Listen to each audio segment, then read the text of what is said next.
जहाँ आज कोविड के पेशेंट को आप लेते हो और ये इलाज करा रहे हो, तो आप क्या के बाहर बैठे थे बीएसएफ के वो लड़के, क्या वो इंक्वायरी बिठाइए ना। ये लाखों नहीं, ये हजारों नहीं, ये करोड़ों अरबों रुपए का 2 साल के लिए लोगों को फ्री रिचार्ज।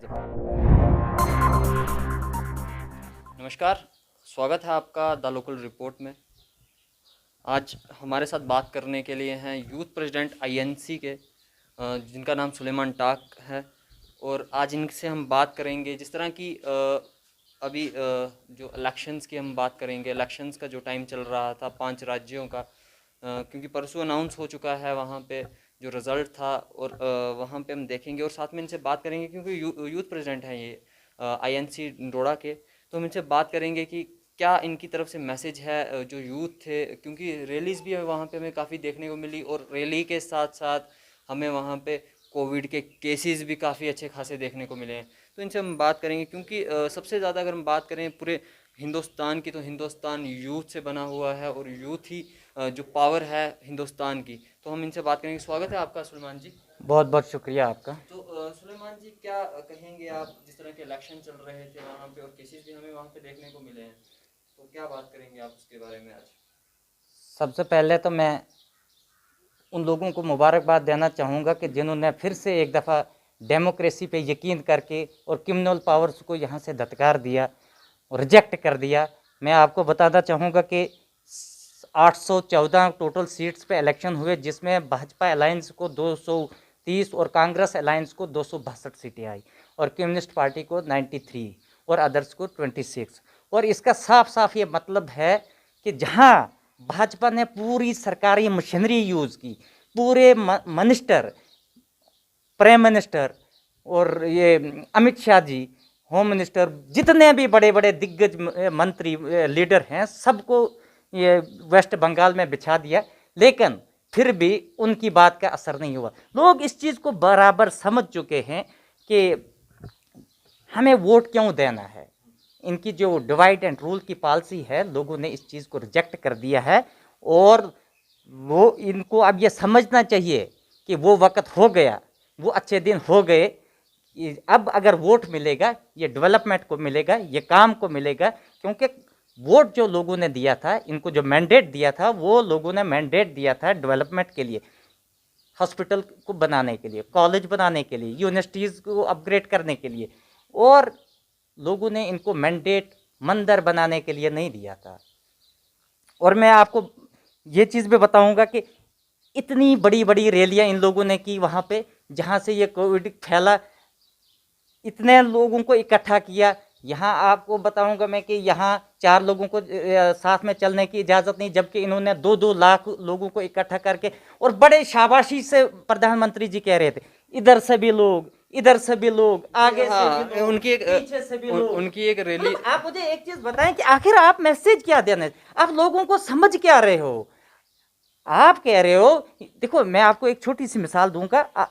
छोटे बच्चे को आप कहोगे कि चीनी नहीं खानी, चीनी मुज़िर है, सेहत के लिए ठीक नहीं है, लेकिन खुद आप खा रहे हो, क्या वो छोटा बच्चा इस बात को मानेगा कि आप अगर खा रहे हो, ये मुझे क्यों मना कर रहा है। भाई, आप अगर रैलियों को संबोधित कर रहे हो और लोगों को कह रहे हो कि आप प्रकाशन लो, आप SOPs का को फॉलो करो, मतलब ये कैसे, ये क्या तमाशा है।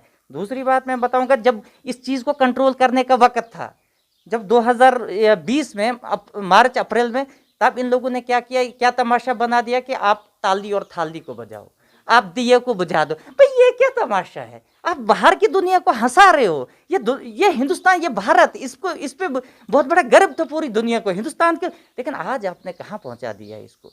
आपने बोला ताली और थाली से, जब पूरी दुनिया वैक्सीन पे काम कर रही थी, ऑक्सीजन पे काम कर रही थी, तब आपने ताली और थाली बजवाई। अब क्या कहते हो, अब क्या ढोल बजाएं हम, अब क्या है। नहीं, अब तो दिल्ली में भी रूप देखने को मिल रहा है हमें। ऑक्सीजन आप देख सकते हैं, वहाँ पे ऑक्सीजन की जो कमी हमें देखने को मिल रही है। नहीं, आपने एक बात कही कि इन्होंने मंदिर बनाए, चलो वो भी एक ज़रूरी था, वो आस्था है, लोगों की फेथ है, वो उस पर हम नहीं कहेंगे। लेकिन उसके साथ जो चीज़ ज़रूरी थी, ऑक्सीजन प्लांट की हम अगर बात करें, जो बनना ज़रूरी थे, उन पर काम नहीं हुआ। तो आज हिंदुस्तान की ये हालत है। आज दूसरे देश मदद कर रहे हैं, हमेशा देखने को मिला है हमें, हिंदुस्तान ने हमेशा हर एक की मदद की है, कभी उसका हाथ ऐसे नहीं हुआ है, पर आज उसका हाथ ऐसे है। तो क्या लगता है भाजपा मैं आपको बताऊं, सरकारें मस्जिद और मंदिर बनाने के लिए लोग नहीं बनाते हैं।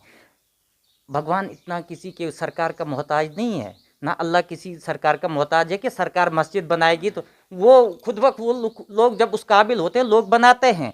मैं आपको बताऊंगा कि आज इस सरकार ने, इस भाजपा सरकार ने जिंदा लोगों को तो लाइन में खड़ा कर दिया, चाहे नोटबंदी की शक्ल में, चाहे बेरोजगारी की शक्ल में, चाहे महंगाई की शक्ल में, लेकिन इन लोगों ने मुर्दों को भी लाइन में खड़ा कर दिया। आपको पता है कि 8-8 घंटे डेड बॉडी को वेट कर वहाँ रोकना पड़ता है अंतिम संस्कार करने के लिए। ये क्या तमा है, ये क्या है? और सरकार इस चीज़ की तरफ तवज्जो देने के बजाय इलेक्शन में मशगूल है। इलेक्शन वो अपनी रैलियां कर रही है। आखिर क्या आप देना चाह रहे हो ये मैसेज? लोग इस चीज़ को समझ चुके हैं। सही बात यह है कि सरकार का सरकार लोगों का विश्वास खो चुकी है। लोगों को इस सरकार पे कोई भी यकीन नहीं है। तो जो यूथ है आईएनसी जो यूथ प्रेसिडेंट हैं आप यहाँ के डोडा के, और बाकी भी जैसे हैं स्टेट प्रेसिडेंट भी होंगे, तो उनकी तरफ से क्या मुहिम चल रही है? बिल्कुल, ये कोविड के रिलेटेड एक हेल्पलाइन जारी किया है यूथ ने स्टेट लेवल पे। जब भी किसी को भी उसमें वो नंबर दिए हुए हैं, किसी भी कहीं भी अगर किसी भी चीज़ की परेशानी हो, चाहे ऑक्सीजन का मामला हो, चाहे ब्लड का, चाहे जो भी है, हेल्पलाइन जारी की है तो वो उससे कांटेक्ट करते हैं। यूथ बिल्कुल कंटिन्यू रेगुलर इस पे काम कर रहे हैं, चाहे ऑक्सीजन का हो, चाहे किसी भी हॉस्पिटल का मामला हो, कोई भी चीज़ हो, यूथ इस पे बिल्कुल काम कर रही है। कल आप देख रहे होंगे सोशल मीडिया में भी, आपने देखा होगा, मैं भी कल देख रहा था सोशल मीडिया में, कि दिल्ली में सिर्फ 2 किलोमीटर चलने के लिए एम्बुलेंस कम से कम 7,000 रुपया किराया मांग रही थी लोगों से। तो आपको क्या लगता है कि ये भाजपा सरकार के दौरान हो रहा है या केजरीवाल सरकार की वजह से हो रहा है? आपको क्या लगता है किसकी गलतियाँ हो रही हैं इनमें? नहीं, अब सीधी सीधी बात है, ये आप लोग भी जानते हैं गलतियां किसकी हैं। जब आप कोई अच्छा काम करते हो वहाँ जब आप क्रेडिट सरकार को देते हो, जब वहाँ कोई उल्टा होता है तो वो किसको जाएगा? वो भी तो सरकार को जाना चाहिए ना। मैं कहता हूँ इस सरकार ने अच्छा क्या किया। अगर आपको इस सरकार की अच्छाई देखनी है, हाँ, सिर्फ 2 पैचेज नेशनल हाईवे के 2 पैचेज ये नाशरी से लेके रामबन, रामबन से लेके बहनाल तक 7 साल हो गए। यही 7 साल हो गए इस सरकार को भी। अगर आपने इस भाजपा सरकार का आईना देखना है तो आप उस रोड की हालत को देखिए, जहां 8-8 घंटे लोगों को इंतज़ार करना पड़ता है। छोटे छोटे बच्चे, ये गर्भवती महिलाएं रोड पे बैठी होती है। ये सरकार का काम है। और दूसरी बात मैं आपको बताना चाहूँगा कि चाहे महंगाई, इतनी महंगाई कर दी है कि जीना मुश्किल हो गया है। जो सिलेंडर आप लोगों ने जियो की तर्ज पे दिया था कि फ्री सिलेंडर ले लो, आज वही सिलेंडर 12,000 का आपको मिल रहा है। क्या एक आम आदमी, जहां इतनी बेरोजगारी है, 28 लाख बेरोजगार हमारे जम्मू कश्मीर में आज की डेट है, 92 रुपये लीटर आपको तेल मिल रहा है। और आप इस चीज़ से अंदाज़ा लगाएं, क्या आम आदमी इस हाल में जी सकता है क्या? आने वाले वक्त में मुझे पूरा यकीन है कि आने वाले वक्त में यहाँ फाका कशी के शिकार लोग हो जाएंगे। तो आपको क्या लगता है यूथ जो है हिंदुस्तान का, वो क्या आप समझ रहा है कि कौन सही है और कौन बिल्कुल बिल्कुल समझ रहा है, बिल्कुल समझ ही रहा है, तो तभी तो ये रिजल्ट आ रहे हैं ना। मैं कहता हूँ कब वो खुशनसीब दिन होगा कि जब ये मौका, ये प्रायश्चित इस जम्मू कश्मीर के लोगों को करने का भी मौका मिलेगा कि यहाँ की तस्वीर भी बदली जाएगी। और यकीन जाने आप, अगर ये सरकार मुखलिस है, ये जम्मू कश्मीर में इलेक्शन कराएं और ये देखें, ये अपनी पोजीशन को पहचाने के ये लोग कहाँ खड़े हैं। यहाँ लोगों ने पहचान लिया है, यहाँ का हिंदू इनके खिलाफ प्रोटेस्ट कर रहा है, यहाँ का मुस्लिम कर रहा है, यहाँ का टेलीविजन कर रहा है, यहाँ का बिजनेसमैन इस सरकार के खिलाफ प्रोटेस्ट कर रहा है। यहाँ कोई खुश नहीं है इनसे। यहाँ पे डीडीसी इलेक्शन हुए जम्मू कश्मीर में, भाजपा ने कहा कि सबसे ज़्यादा भाजपा का ही जो था वो उन्होंने लीड किया है, यहाँ पे सबसे ज़्यादा सीटें भाजपा की हैं। भाजपा जम्मू कश्मीर के जो लोग हैं वो भाजपा को पसंद कर रहे हैं। कुछ देखिए, मैं आपको बताऊंगा, जब इन्होंने आर्टिकल 370 को यहाँ से हटाया और सरकार ने यह दावा किया कि हम जम्मू कश्मीर को खुशहाल देखेंगे अब, और यहाँ के रोज़गार के मौके मैसर होंगे। और आपने देखा उसके बाद पहला इलेक्शन डीडीसी का किया और सारी सेंटर की मशीनरी यहाँ पे उतार दी इन्होंने। अनुराग ठाकुर को यहाँ बिठा दिया 2 महीने के लिए, और भी बहुत बड़े बड़े दिग्गज नेता यहाँ पे बिठा दिए। और क्या लिया इन्होंने? अगर इन्होंने जम्मू कश्मीर के लोगों के हक का फैसला किया था, फिर क्यों इनको ये 75 सीटें आई 280 में से? मेजॉरिटी तो उन लोगों की है ना, मेजॉरिटी तो उन लोगों की है जिन्होंने इनको धटकार दी। और उस सूरत में जबकि इन्होंने वो कॉन्स्टिट्यूंसीज नहीं तैयार की थी, इन्होंने अपने रिजल्ट तैयार किए थे। आप तो देख रहे, आपको तो सारा पता है ना कि एक पंचायत को एक ब्लॉक से उठा के दूसरी ब्लॉक में, ताकि अपनी सीट को सिक्योर डिलिमिटेशंस हुई थी इसमें। अगर बात की जाएगी यहाँ पे भी 17 कम कर दिए गए, 14 कर दिए कॉन्स्टिट्यूंसीज उसको कर दी गई थी, क्योंकि इसमें डिलिमिटेशंस हुई थी। लेकिन ये चीज़ मानते हैं हम। आप जो यहाँ का यूथ है, आप यूथ को क्या मैसेज देंगे, क्या समझाना चाहेंगे यहाँ के यूथ को?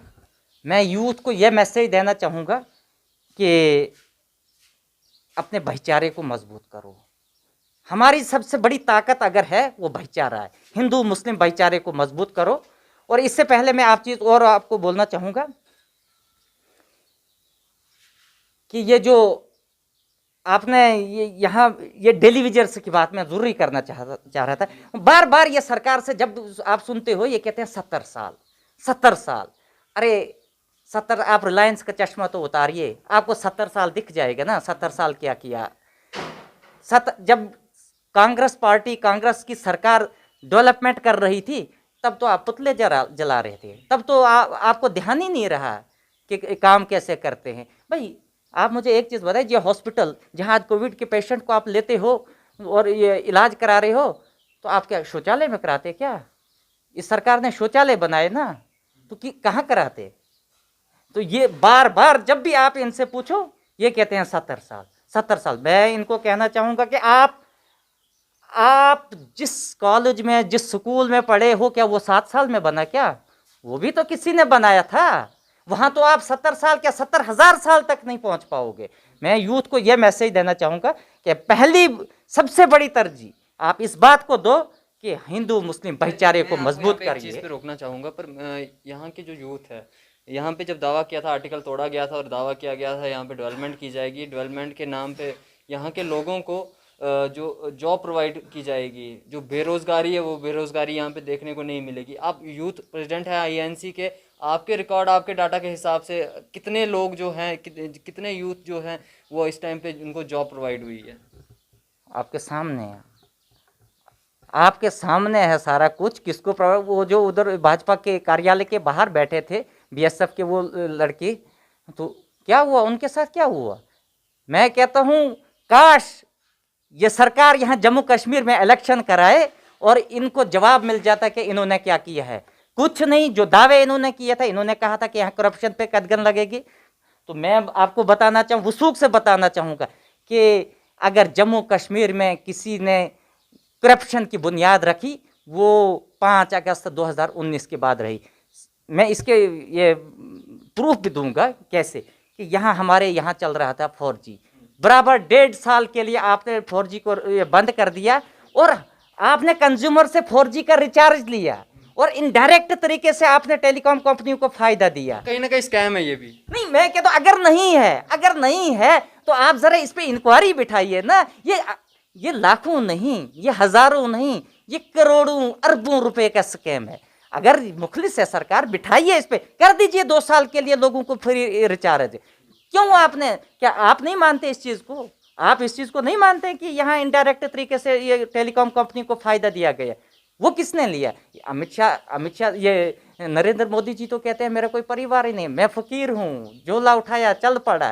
भाई ये किसने लिया? ये जो करोड़ों रुपए यहाँ से लूट के लिए आप टेलीकॉम कंपनी में रिचार्ज के नाम पे, ये कहाँ गया? आपको क्या लगता है टेलीकॉम कंपनी से कहीं फंडिंग हो रही है क्या? नहीं भाई, मेरी बात सुने आप। ये जो आप सरकारें तोड़ते हो, एमएलए खरीदते हो, 300-300 करोड़ आप देते हो, ये कहाँ से आता है? ये कहाँ से आएगा पैसा?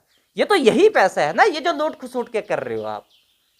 और आज इतनी महामारी है, आज सबसे बड़ी परेशानी जो ऑक्सीजन की है, ऑक्सीजन कहीं नहीं है और दावे इतने बड़े बड़े हैं, लोग इतने परेशान हैं। सोशल मीडिया पे तो रोज देख रहे हैं, दुनिया देख रही है, ये सरकार फेल हो चुकी है। ये सरकार बिल्कुल, ये कोविड पे इसका कोई कंट्रोल नहीं रहा है, तो अब ये जबरदस्ती कुर्सी पे बैठे हैं। शुक्रिया आपका सुलेमान जी। बहुत बहुत शुक्रिया आपका।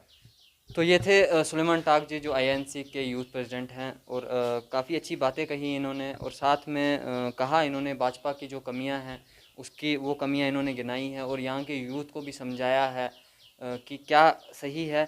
पर आप जानते हैं क्या सही है क्या गलत है। आप फिर मिलेंगे किसी नई